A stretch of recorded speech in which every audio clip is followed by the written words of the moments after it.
Hello, this is Dr. Paul Cottrell, and I'm recording this on May 7th at approximately 10 a.m. Thank you for joining. Please help support the work that I do by making sure you subscribe to all the channels. All the links are in the description of this video, so please subscribe. Follow me on X and also on GETTR. You can also help support the work that I do by donating on my website, the-studio-reykjavik.com. You can donate through Stripe, PayPal, or buy me a coffee. You can also be a paid member to my Substack channel and my Patreon channel. So please help support the work that I do. All these videos are for free. And make sure you go to my store and get the great products that I offer. It's the-studio-reykjavik.com. I'm going to do a series of small videos. I've been inundated with a ton of requests about what's going on with Hantavirus, Dr. Paul Cottrell. Oh my God, the world's ending. First of all, the probability of hantavirus ending up being some sort of major pandemic is less than 1%. All right? But there has been some nefarious things that have been going on over the years. And hantavirus is considered a Category C bioweapon. All right? Now, the reason why it's a lower grade is because you have to be in close contact for a good period of time for transmission to go from human to human. Now, human to human cases are relatively rare, but they do happen. And there's been gain of function research that's been going on in the laboratories that actually have accelerated the process. And oh, by the way, this stuff was serial passaged. So I'm going to do a series of small videos so people can digest this information easily. All right. But the chances of a pandemic from this hantavirus is extremely low. Now, it is an endemic issue, but we're going to go over some of that information. But don't worry, this is not a pandemic. But this goes back to what I was saying 6 years ago. If you don't stop the weapon labs from doing gain of function research on pathogens that would be considered bioweapons or potentially bioweapons, don't be surprised that a negative externality happens. And that's what's happening here. So, okay. Let's play. This is approximately 9 minutes long. It's just a simple overview of what is going on. Now, there are 3 people that have died from it on a cruise ship. The cruise ship docked in an area in South America that is endemic with the hantavirus that has the ability to do human-to-human transmission.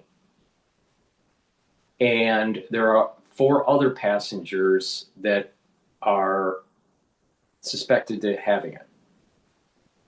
So let's listen in for this video just to get a baseline of what is going on.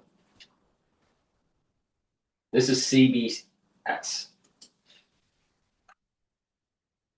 Off the West African nation of Cape Verde, officials revoking permission for passengers to disembark. The ship set sail from Argentina more than 4 weeks ago, promising its 150 passengers a journey to several exotic places, culminating in Antarctica. Now, passengers are stuck on the ship. Medical investigators believe 3 passengers have died from the hantavirus. 3 other cases are suspected. Hantavirus is a rare respiratory disease that can kill up to 50% of those infected. It's the same illness that killed actor Gene Hackman's wife last year. This really is a detective story. So they're going to have to figure out, okay, where was the boat? Where were the people? When could they possibly have been infected with rodent droppings or urine or saliva? The World Health Organization is helping to evacuate passengers that are showing symptoms. Right now, the World Health Organization is saying there's no big risk to the general public. But of course, you're always going to play it safe. You're going to be as cautious as possible and get as much information as possible. This is a key situation here. Because the transmission is low relative to, let's say, some other respiratory illnesses, it'll die out quicker and it doesn't spread as fast. And this is the reason why it's not going to be a pandemic. But whoever's on that ship, you got a problem. What I'm concerned more about is making the public aware that there's research taking place in laboratories that actually give function to the spike protein. Now, this is a GN and a GC protein that binds to the cell. But you can also change certain things within the genome that allow it to assemble better. And that's what happened in one of the research labs. It gave it function to be able to assemble better. There's two ways that this virus, hantavirus, actually assembles. It can assemble near the surface of the cell or through the Golgi apparatus mechanism, which I will go into detail, just not in this video. Well, they found out that if you have the genome mutated in a certain way to assemble at the surface of the cell, it actually infects better, especially for human-to-human transmission.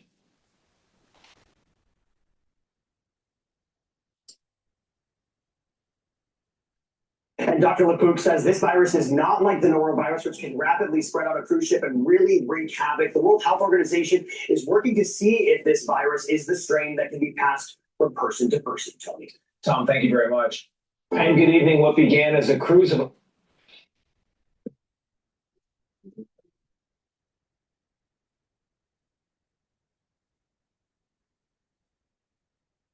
They put the plate down like it's a piece of art. They make me feel that way. And good evening. What began as a cruise of a lifetime, a weeks-long luxury journey to the edge of the Southern Ocean, has instead turned into a major medical mystery and an international. Here's a great idea. Stop going on cruises. Yeah, if you want to sail, all right, find a sailboat. But a cruise liner with a bunch of people, maybe not so much. Because there seems to be every year in the news someone dying on a cruise ship, not because they choked on the lobster, but because they've gotten some sort of strange virus.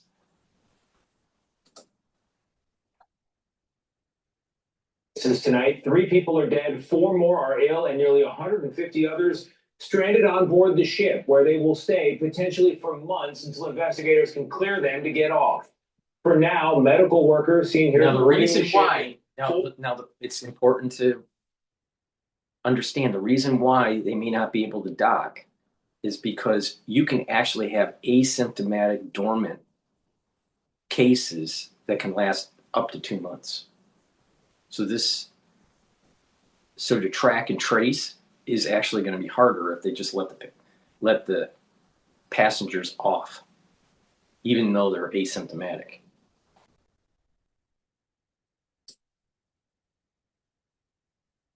Active gear are telling people to stay in their cabins as they zero in on a potential cause, a rare form of the hantavirus believed to have spread person to person on board the ship.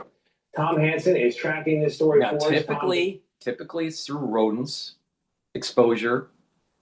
Either you were bit by one or you were around their excretions like saliva, urine, feces. It can aerosolize, especially the urine and the feces, and you can breathe it in. If you were in a closed environment like, I don't know, a room or a basement or a cave or something like that, and you're breathing it in, then that's the normal exposure. Other animals like bats have been known to have hantavirus. So you have the bat connection, just like we had the bat connection 6 years ago, right? There's a commonality with bats. All right, so you have that issue. And you have the human-to-human transmission problem. But that is a mutated version off of the normal hantavirus line. Now, most likely the human-to-human transmission version of the hantavirus was just natural. All right. I don't think that there was some nefarious thing that the very first one. I think it was just a zoonotic event that took place. But we know because of publications that there have been gain of function research in hantavirus. And the United States, Fort Detrick, is tied in creating countermeasures for an outbreak of hantavirus, especially the human-to-human transmission. I'll go into detail, but the bottom line is we're playing with fire here, guys.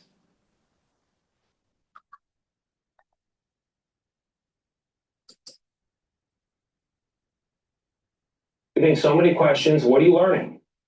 Hey there, Johnny. Good evening to you. Well, this cruise liner offered passengers a chance to stop at remote, untouched locations, regions where hantavirus is also common in the wildlife. And now the World Health Organization tells CBS News the infections could have possibly started during one of those nature excursions. Tonight, the 3 remaining passengers showing symptoms believed to be linked to the deadly hantavirus are expected to be airlifted off the MV Hondias. The Spanish government says the ship, with 147 passengers on board, could sail to the nearby Canary Islands for a full disinfection. There are no additional symptomatic people on board. That said, the situation is being closely monitored. New video shows officials from the World Health Organization boarding the ship in PPE, there to monitor for any new cases. Communal spaces otherwise sit empty as passengers enter their 3rd night in quarantine. According to the company managing the cruise, so far 7 passengers have fallen ill. 3 of those passengers have died, and another was hospitalized in South Africa, all of them suspected of having the hantavirus. Health officials believe the passengers were infected off the ship, which made several stops on islands up the South American coast. Symptoms can take up to a month to show up. What we are, our working assumption is that it is the Andes virus. It could not be, but we're assuming that it is until we determine otherwise. We think it's the Andes virus because it's the human-to-human version of the hantavirus. All right. So either something brand new is happening, which I doubt, or it's the Andes. What surprises me is that they can't get this information quick enough. I mean, all they got to do is just sequence the saliva from the patients, or take fluid samples from the ones that died. It only takes about 24 to 48 hours. So I don't know why it's taken so long. Secondly, that research that Fort Detrick was doing, and the research, especially in South America, the lead laboratory, but there's also a laboratory in Canada. All right, we'll go into the details in another video. But there's a laboratory in South America and there's a laboratory in Canada, but also Fort Detrick. They were experimenting with certain mutations within the hantavirus, dealing with the Andes version. So the Andes virus, they call it the Andes virus, but really it's a hantavirus that is human-to-human transmission. So we'll just call it the Andes. The Andes virus, that was mutated in a laboratory. Now, it was taken out of a zoonotic situation that had human-to-human transmission and supercharged in the laboratory. And monoclonal antibodies developed off of that supercharged mutation by Fort Detrick. All right, so we're playing with fire here, guys, again. But, you know, I told everybody what people need to do, but they didn't. So don't be surprised that something really bad happens, but it's not going to be hantavirus. It's a low probability of a pandemic. What I'm worried about, a flare-up once the antibodies start to go down in the society for SARS-CoV-2, the release of SARS-CoV-3 and SARS-CoV-4, what I call the 4th and 5th cocktail, Mpox, and avian flu. I'm more worried about those than hantavirus. But hantavirus is a lower category for a bioweapon. The other ones that I'm talking about are major categories for bioweapons.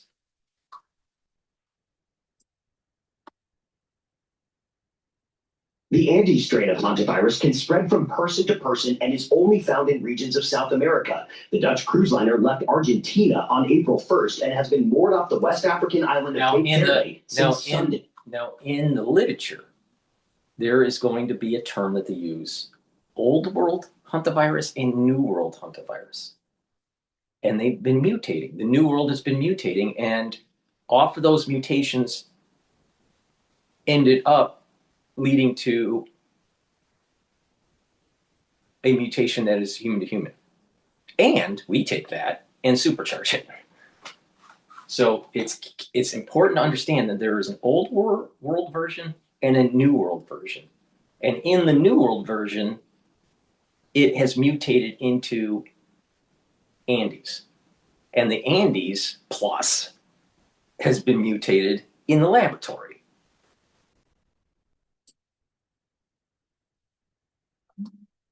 The virus is most commonly spread through exposure to rodent droppings, but a representative for the World Health Organization on Cape Verde tells CBS News no rodents have been found on the ship, pointing to traps on board the vessel that appear untouched. Medical experts believe the risks are low. And this is the reason why they're thinking it's Andes, because it must have been human to human, because they can't find the actual source. Now, we'll find out. It's been confirmed that they have hantavirus. But for some reason, as of this recording, no one has stated the sequence matches Andes. Now, of course, people have to wait, by the WHO. WHO is actually talking today. So maybe they'll release some more information. For the outbreak to spread. How big of a concern is this for the global community? The potential to spread beyond an outbreak is very small. Right. It's 1%. And the voyage to the Canary Islands Oh, is expected to take 3 to 4 days. Health officials will decide if further quarantine is necessary. And if that's the case, Tony, a WHO official says the quarantine could last for up to 2 months. It's a long time. Tom, thank you very much. Good evening. Where Another thing to keep in mind here is, even though it's rare, human-to-human transmission can happen, and there have been cases and laboratories studying this version. As a kid, you believed in magic. Every now and then, you believe in it again. Good evening. Where did it begin, and who's Okay. All right. So what I want to do is talk about what diseases does it cause. All right. And there are 2 main diseases that it can cause. And that is the hantavirus pulmonary syndrome, and this is the reason why it's part of that whole bioweapon system, hemorrhagic fever with renal syndrome. So you have HPS, so hantavirus pulmonary syndrome, and you have HFRS, and that is the hemorrhagic fever and renal syndrome. So it's a pulmonary disease, but also a blood and kidney disease. Now, for HPS, common in the Americas, it's flu-like symptoms, progressing to severe lung and heart issues, highly fatal in some cases. The hemorrhagic fever with renal syndrome, more common in Europe and Asia, affects kidneys. All right? Now, it's a category C because you have to be very close for longer exposure to be able to catch it. It's not a category A or B. If it was, it would be, all hands on deck in emergency. It's not. All right? The people that are in the local region, this boat, they're a problem. But even if they went to the mainland and it spread a little bit, it would die out. Because that's what's happening in South America, in Argentina. A case will happen, it'll flare up and then die out. So it's endemic. So it doesn't just spread around the whole world. So this is the reason why you don't need to worry about this. But this is just a reminder that a lab leak can happen, or a nefarious actor can do something and release something.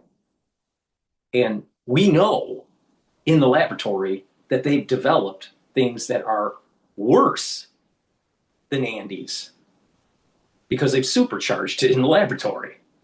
And that has been published. All right, so now, even though it's a category C, because it's hemorrhagic and pulmonary, it's something you have to worry about. Because any type of system, biosystem, that is pulmonary has a chance to be able to spread more widely. If it's just blood to blood or fluid to fluid transmission, it dies out quickly. It could be very deadly if you get it, like Ebola, but Ebola can't spread across the world like what we saw with SARS-CoV-2. It's not pulmonary. It's not a pulmonary infection. Now you can get droplets and stuff, but it's typically fluid to fluid transmission. And so there's a barrier there. But when things start to aerosolize and things start to become airborne, then you're talking about higher R0 values and the spread around the world. That's not what hantavirus is. It has a low probability of high exposure to secondary, tertiary ring around the hot zone. All right?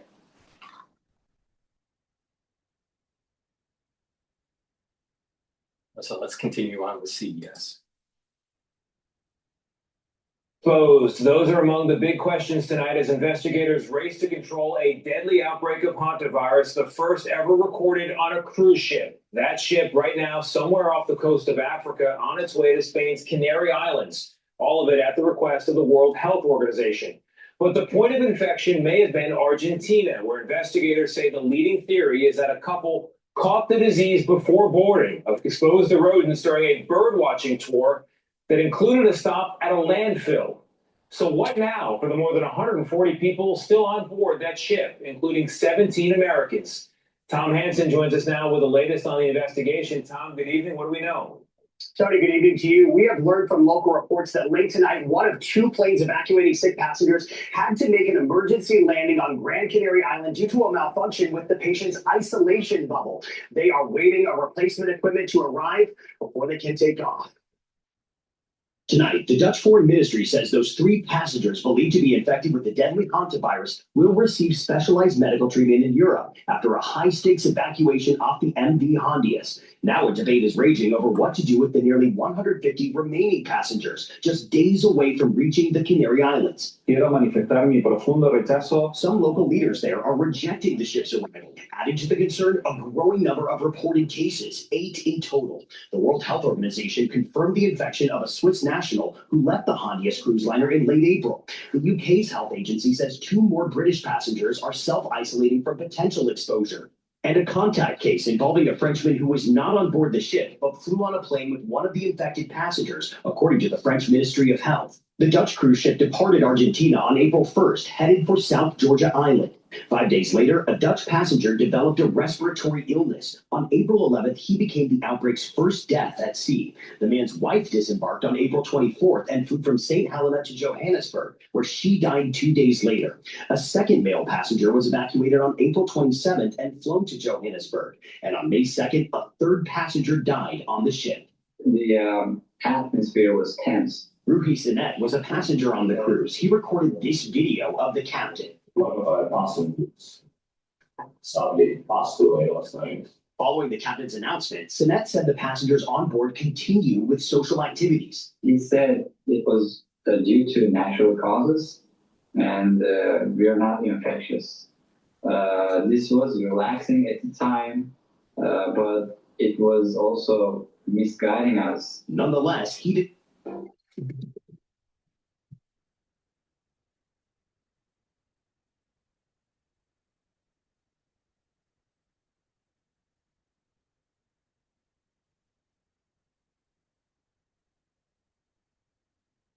Misguiding us. Nonetheless, he decided to get off, along with dozens more passengers. An ocean-wide expedition which operates the cruise gave us the following statement, and I quote, "This onboard announcement was made on April 12th, 2026. On this date, the cause of death of this individual was unknown." They went on to say proper procedure was followed at that time. Tony? Tom, thank you very much. We're back with more on that deadly strain of the hantavirus and first ever outbreak aboard a cruise ship. More than 140 people on board, with 3 deaths among 8 confirmed cases so far. What's the risk to the ship and the wider public? Earlier, I spoke with Dr. Celine Gounder, an infectious disease expert, CBS News medical correspondent, and KFF editor-at-large for public health.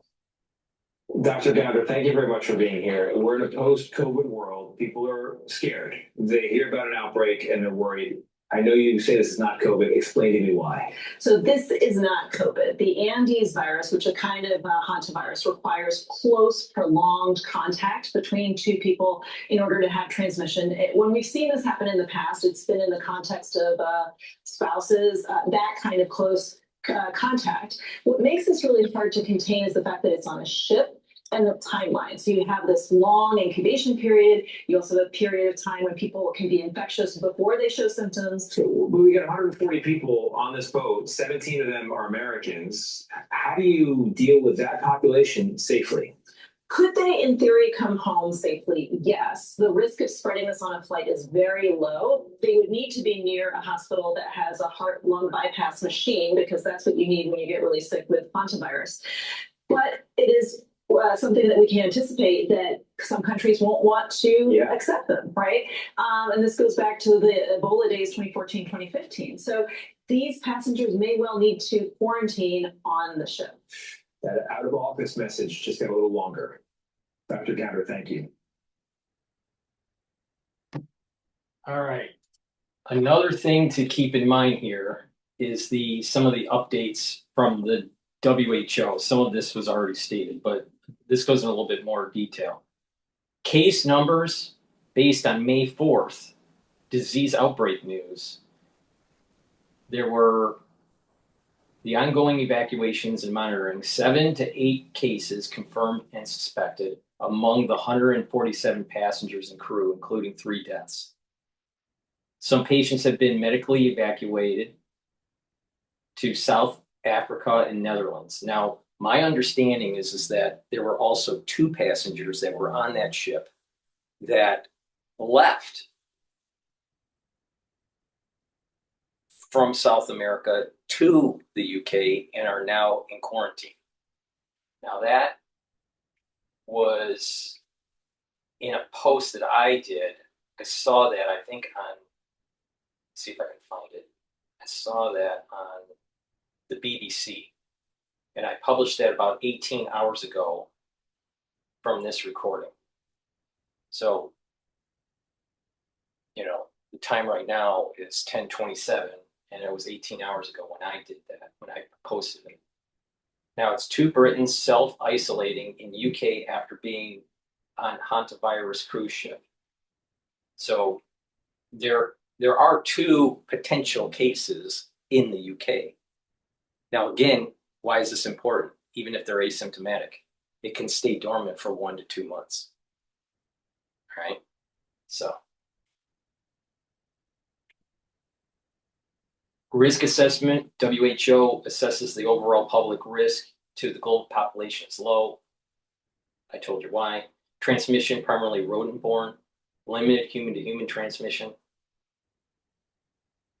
Response, coordinated international efforts include contact tracing, which they're doing right now, isolation, medical evacuations, lab testing, monitoring of passengers and crew. Passengers are advised to isolate in cabins, practice hygiene.